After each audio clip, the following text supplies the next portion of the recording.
Salut les amis, cet après-midi, nous allons écouter l'histoire de Naboth et Akab.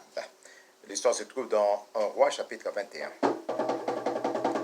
Alors le roi Akab était intéressé par la propriété de Naboth. Il s'approcha de lui fit la proposition d'acheter en donnant de l'argent évidemment, et puis ou alors de lui trouver une autre vigne. Mais malheureusement pour le roi, Naboth lui dit qu'il ne faut pas du tout lui vendre la propriété parce que c'était quelque chose qu'il avait reçu comme héritage. Il ne pouvait pas du tout vendre l'héritage de ses ancêtres. Alors le roi était tout malheureux, il est rentré chez lui, il n'a pas mangé, il a dormi tout malheureux. Et finalement, sa femme, Jézabel, s'est approchée de lui pour lui demander ce qui se passait. Et il lui expliquait que c'était parce que Naboth n'avait pas voulu lui vendre la vigne. Puis il lui a dit, mais n'es-tu pas le roi d'Israël? Je vais tout faire pour que tu prennes possession de cette vigne. Puis finalement, elle écrivit des lettres qu'elle envoya aux anciens, aux magistrats et aux anciens évidemment de Jezreel. Elle envoya des lettres de la part du roi avec le cachet royal, leur demandant de proclamer un jeûne et de placer Naboth devant le peuple, et puis de prendre deux méchants hommes, leur demandant d'accuser Naboth d'avoir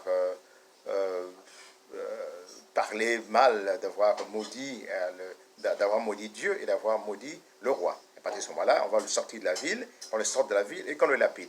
Finalement, cela fut fait, il fut lapidé et il mourut.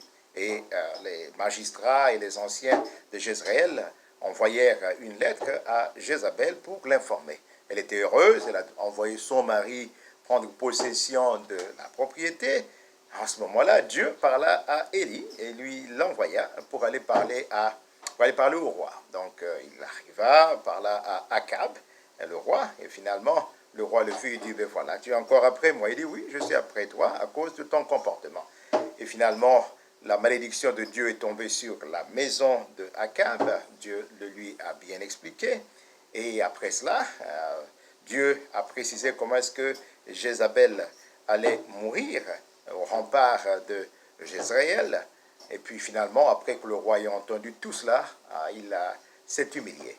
Il a déchiré ses vêtements, il a porté des vêtements en sac, il a fait un jeûne, il marchait tout lentement. Et Dieu a parlé à Élie, il lui a dit, regarde comment est-ce qu'il s'est humilié, je lui pardonne ce qu'il a fait, mais sa punition tombera sur sa maison quand son fils sera en vie, pas pendant que lui, il sera en vie.